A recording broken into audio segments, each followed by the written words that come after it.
मैं इतने लोगों से मिला, कितने ही सिद्धांतों को पढ़ा,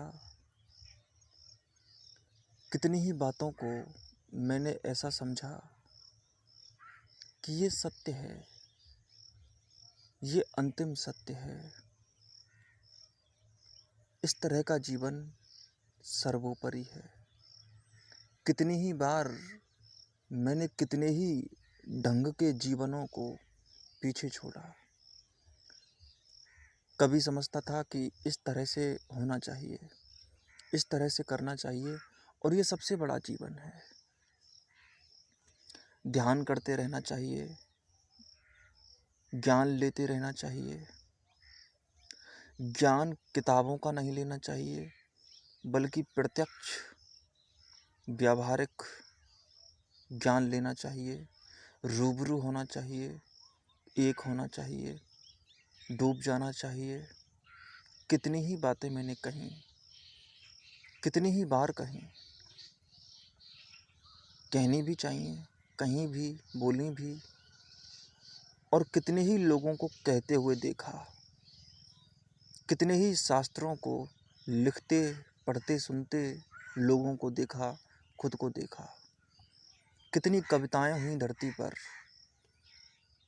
कितनी बार लोगों ने सत्य को ये सिद्ध करने की जिद करी कि यही सत्य है, यही अंतिम है, इसको जान लो, उसके बाद में जानने को कुछ शेष नहीं रहता। ये बातें होती रहीं, हो रही हैं। लोगों ने कितने ही तरीके से उसको कहने की कोशिश की। तुलसी ने कहा भी है कि हरि अनंत, हरि कथा अनंता, कहहीं सुनहीं बहुविधि सब संता। कितने ही तरीकों से कहा जाता हो, परंतु कहा ही जाता है। कितने ही तरीकों से सुना जाता हो, परंतु सुना ही जाता है। कितने ही तरीकों से गाया जाता हो, परंतु गाया ही जाता है। कितने ही तरीकों से समझा जाता हो, कितने ही तरीकों से समझाया जाता हो, परंतु सीमा तो रहती ही है। उस सीमा का समापन नहीं होता, उसको संपूर्ण करने का कोई तरीका नहीं। एक तरफ तो तुम उसको अंतिम कह देते हो और दूसरी तरफ उसको अंतिम भी कह देते हो। अनंत और अंतिम साथ साथ तो नहीं चल सकते। जब तुमने ये कह ही दिया कि कुछ अनंत है, तो फिर ये क्यों कह रहे हो कि ये शब्द सत्य है, ये ओम सत्य है, ये इष्ट सत्य है, ये भगवान सत्य है, ये अल्लाह सत्य है, ये ईश्वर सत्य है, ये गौड़ सत्य है, ये वाक्य सत्य है, ये सत्य है, वो सत्य है। तुम दोगले हो, बार बार गलती करते हो। तुम अपनी ही भूल भुलैया हो। तुम्हें साफ नहीं दिखाई दे रहा कि तुम क्या कह रहे हो। तुम उसी का विरोध कर रहे हो जिसके संबंध में तुम पिछले वाक्य में तर्क दे रहे थे। कुछ लोग अपने आप में ऐसे खो जाते हैं, अपनी ही धारणाओं में ऐसे गुम हो जाते हैं कि वो क्या कह रहे हैं, कहाँ से कह रहे हैं। वो अपनी ही बातों को नहीं देखते, आँख मूंद कर किसी बात को पकड़ लेते हैं और फिर उसे सही सिद्ध करने के लिए पगला जाते हैं। ये भूल जाते हैं कि सही कभी दूसरे के लिए नहीं सिद्ध किया जाता, सही सिद्ध तो स्वयं के लिए किया जाता है। परंतु जिनमें तड़प हो दूसरों को सिद्ध करने की, क्या सही है क्या गलत, वो कभी भी ये नहीं देख पाएंगे कि मैं खुद को तो कुछ सिद्ध ही नहीं कर रहा। मैं तो ये भी नहीं देख रहा कि सिद्ध करने वाला कौन है, कहाँ से आया, कौन सिद्ध कर रहा है। अपना उन्हें कोई भान नहीं होता। वो गुम हो जाते हैं अपने ही आप में, वो खो जाते हैं। एक आदमी जो बिल्कुल उसी मूर्ख की तरह जो साकार रूप से सृष्टि की रचना करता है। तुमने देखा नहीं है कि सृष्टियों की रचना हर जगह हुई। सृष्टि की रचना मुस्लिमों ने भी की। वैसे अल्लाह सामान्य बातों में नहीं फंसेगा, वो बहुत दूर की बात है, वो अंतिम सत्य है, वो परम है। हालांकि हर मुस्लिम यही कहना चाहता है कि वो अनंत है, परंतु फिर भी सृष्टि की रचना करवाई जाती है। सृष्टि की रचना वो भी करवाते हैं, सृष्टि की रचना ईसाई भी करवाते हैं। और वह हर व्यक्ति जो कहता है कि परम सत्य वह है जो अनंत है, उसको अनंत कह करके उसके बाद में फिर ये भी बताते हैं कि वह अंतिम सत्य क्या है और उसकी व्याख्या शुरू कर देते हैं।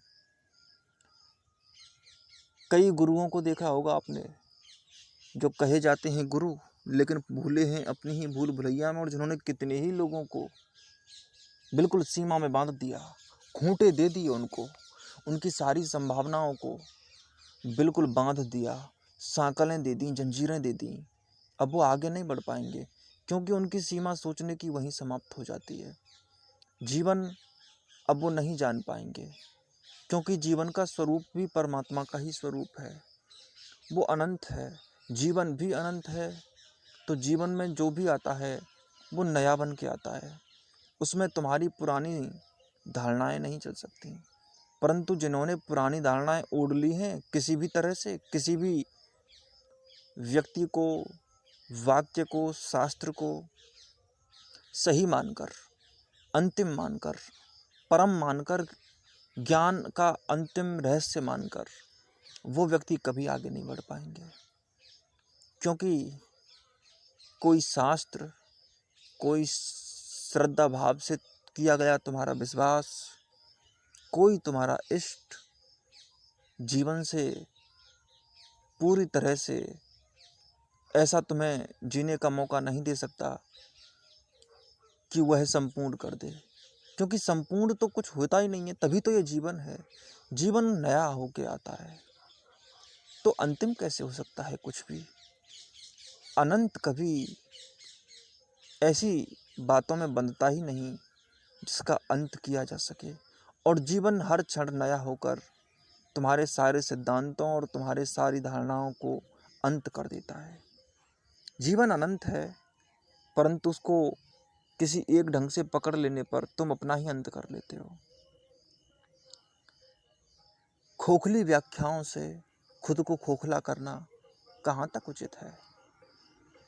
खोखला मत करो उसे, व्याख्या मत करो उसकी। एक दृश्य को देखकर ये मत मान लो कि आँख इतना ही देखती है, और आँख देखती भी है। आँख के देखने को देखना मत कहो, कान के सुनने को सुनना मत कहो, नासिका के सूंघने को सूंघना मत कहो, बुद्धि के सोचने को सोचना मत समझो, विचार को विचार का केंद्र मत मानो। क्योंकि रहस्य क्षण क्षण है, सब जादू है। उस स्वाद को चखा जा सकता है, पर उसे बांधा नहीं जा सकता। आप महासागर से बाल्टी भर सकते हैं, पर कोई बाल्टी महासागर को नहीं भर सकती। कोई व्याख्या सृष्टि को पूरी तरह से नहीं समझा सकती। कोई शास्त्र अंतिम नहीं हो सकता।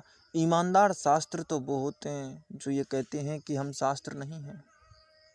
उपनिषद ये नहीं कहते कि ये सत्य है। उपनिषद कहते हैं कि नेति नेति, चले बेती चले बेती। सत्य तो कभी नहीं आता, नेति नेति है, और चलना कभी रुकता नहीं, चलते रहो। ये जीवन चलता रहता है, तुम जीवन ही हो। ऐसा नहीं तुम जीवन जीने जाओगे, जीवन ही हो, जीने जाना नहीं है। तुम जीवन ही हो, जीने क्या जाओगे, जी ही रहे हो। परंतु बंधे तो छोटे हो जाओगे, जीने की बीच में आ जाओगे। तुम बीच में आ जाते हो, यही समस्या है। और तुम अपने को कहीं बांध देते हो तो मैं पैदा होता है। मैं का अर्थ ही होता है मैं बीच में आ गया जीवन के, मैं अब जीऊँगा नहीं, जीवन को जीवन नहीं कहूँगा, मैं कुछ और कह दूँगा, मैं बंध जाऊँगा, मैं टूट जाऊँगा, मैं सिकुड़ जाऊँगा।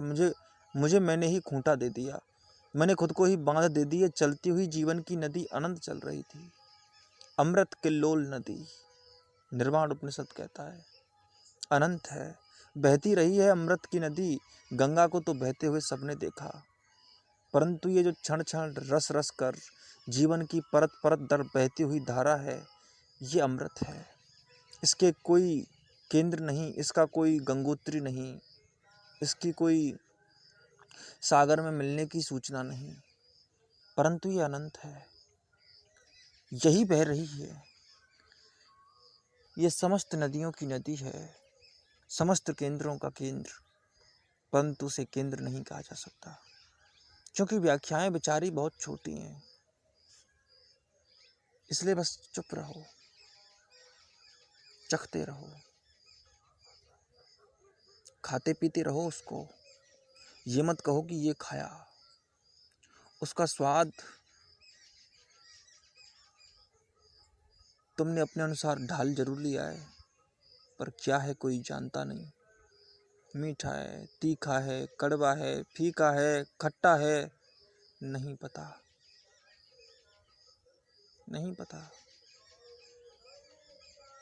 जायका तो जीभ की सोच है, जीभ ने स्वाद बनाए, जीभ के स्वाद बनाए, जीभ की जीभ होती है और वह जीभ सीमित होती है, और जीभ के स्वाद बदलते रहते हैं, क्योंकि जीभ बदलता रहता है।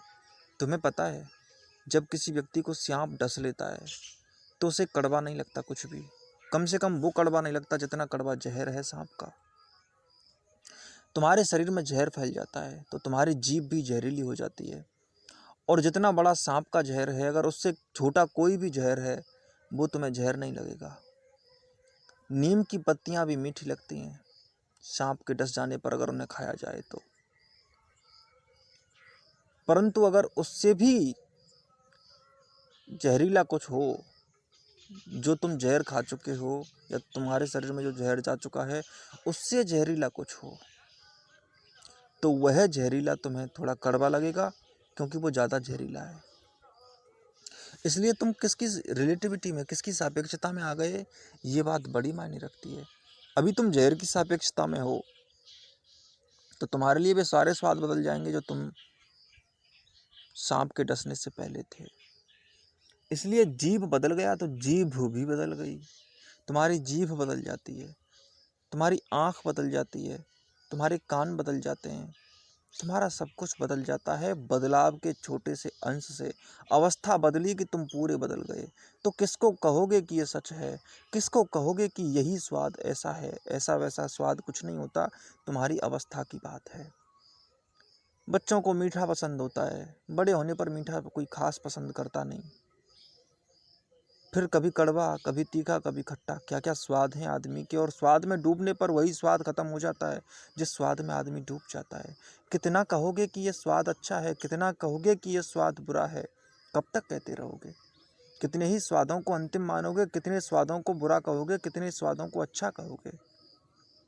अच्छा बुरा कहा नहीं जा सकता।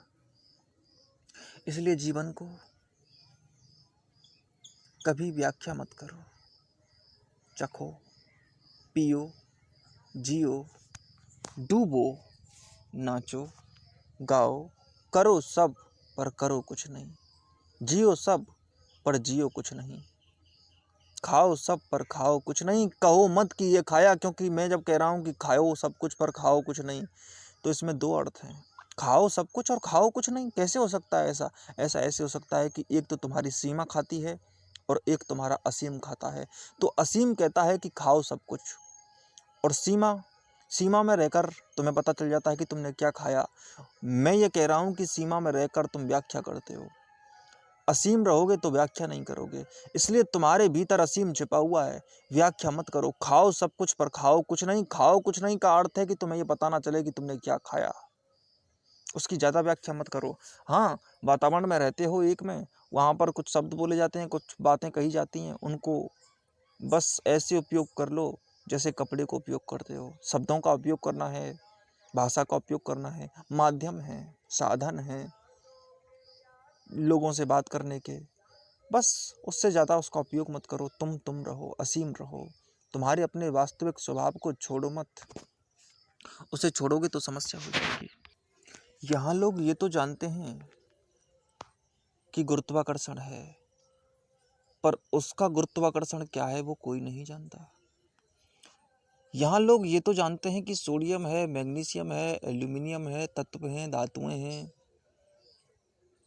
यहाँ लोग ये भी जानते हैं कि क्या चालक है, क्या कुचालक है, परंतु इसके केंद्र को कोई नहीं जानता।